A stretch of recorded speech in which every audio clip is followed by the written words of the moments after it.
Avant de servir aux élevages, le marais de Tadon était un marais salant, directement relié à la mer. Une liaison qui a disparu, au profit de la rénovation et construction des quartiers de Tadon, Étreilles et Villeneuve.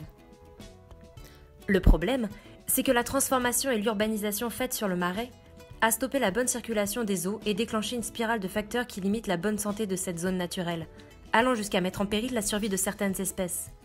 Libellules, oiseaux, mais aussi amphibiens et loutres, qui sont des espèces protégées, sans oublier une végétation précieuse.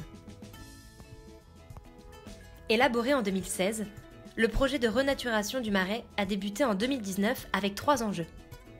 Remettre la rivière La Moulinette dans son lit naturel, susciter un intérêt de la part des locaux pour le marais, et créer des liaisons qui permettront à l'écosystème de proliférer.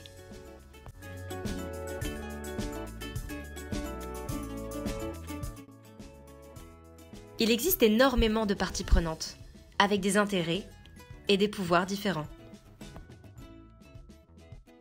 C'est grâce au soutien des élus qu'un projet de cette ampleur peut devenir réalisable, par l'approbation et le financement. Une fois accepté, il faut consulter des écologues qui interviennent sur le terrain pour un état des lieux qui peut durer d'une journée à plusieurs années.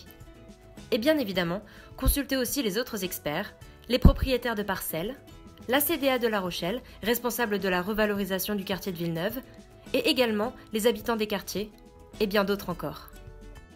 La ville de La Rochelle porte alors le projet qui devra par la suite être autorisé par divers organismes de l'État.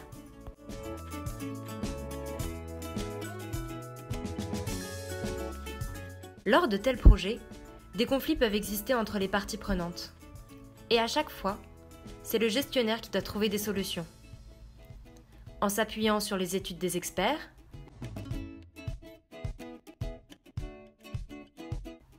ainsi qu'en utilisant la médiation et la participation des plaignants au projet.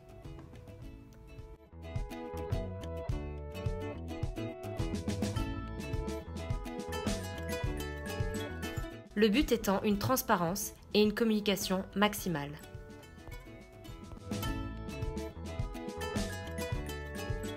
Et oui, après une revalorisation d'un espace naturel, il est essentiel de vérifier que les actions entreprises ont été réellement bénéfiques pour la biodiversité.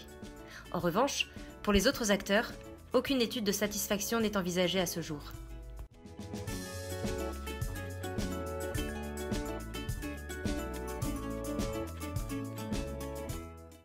Pour résumer, il est important de comprendre qu'un projet public de biodiversité est un projet pour la biodiversité et pour le public.